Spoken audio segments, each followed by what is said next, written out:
What is that hard thing that you're working on at the moment? So we all have something that we're not as strong in, something that we find difficult in our lives to attain, to do, to achieve. And every one of us has this, from your CEO, your therapist, your doctors, your physios, like everyone has this thing that they're working on in their life. So they might be really confident in one area and then in another area not so confident. Maybe confident at work, but in relationships not as confident and it doesn't work out as well. Maybe confident at work, but in health not as confident. So, and this can happen vice versa. So we all have something that we're working on. Now, what's the difference between someone who seeks help and someone who believes they can just do it themselves? Now, the difference is when we have something that is challenging, it can also be really challenging for people to admit that there's something not right and they need help with it, that they're not very good at it. And this can come from your upbringing where it wasn't safe to not know, to not be good at something because you may have got punished or shamed for it. So when it comes to reaching out for help, it can feel very vulnerable and scary in doing that. And it's the very thing that is needed to support you through this. It's just like getting a coach, it's just like getting a teacher, someone to help you through something that you just don't know a lot about. It's like also getting like a PT trainer because they're an expert in that area and maybe it's not an area that you've really become an expert in. So that's what happens when it's a bit difficult to ask for help. There are other people that can lean in for help and it's not as scary, it's actually more relieving to do that. When we get to a point where we're like, okay, I'm going to get help for this, it's really difficult, I keep getting the same negative outcome, that's the first step in making a decision around it. And the next steps that come after that is around the tension that we feel for not having the thing that we want.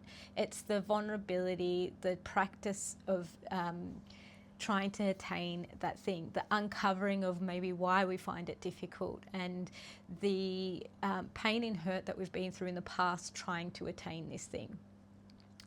And when we get to this place of accepting that, okay, I need help, we've also got to understand that we can grow in this area and we have neuroplasticity where we can learn skills that we may have not had before. From there, though, we are going to be holding a tension of feeling inadequate, feeling weak in that area, feeling almost desperate sometimes, feeling as though we just can't have it, it's so hard. That's the tension that we hold with not having what we want yet.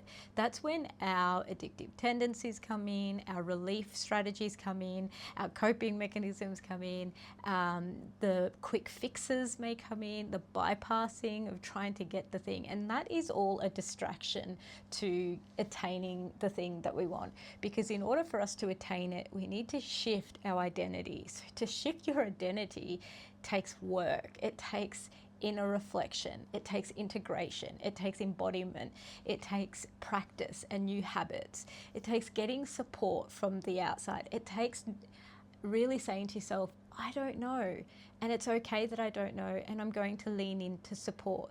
Because many of us can feel like not knowing can feel shameful. It can feel like, I should know. It can make us feel inadequate. If you can lean into not knowing and being open to explore, to be open to other people's experience around this sort of stuff, you are more likely to be able to see yourself and your reality, to get to know what's truly happening.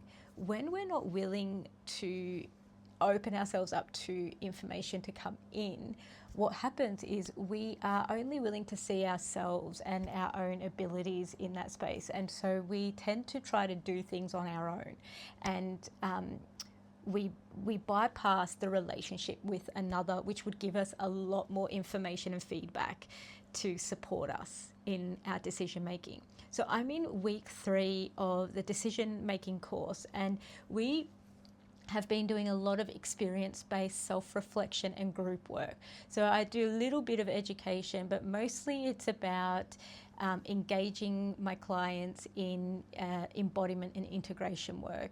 This is why the course exists, because you can find the information on AI, on Google. You can you can find all this information, but it's not until you put it into practice where it's embodied and it counts. What does embodiment mean?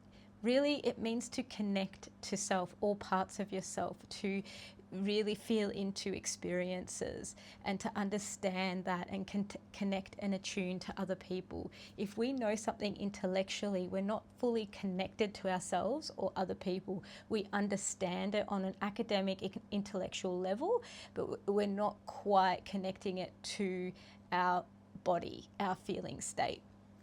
When you embody things, then you can be more open, empathetic, attuned. You can feel your fear and still interact with people. You can practice connection even when you are in fear. So there's so many things that you can do, and it all revolves around connection and connecting with others. So if this is something that you're interested in exploring your decision making, in the thing that you find really hard, in uncovering the layers, that's something that I do, and you can book in a one-on-one session with me.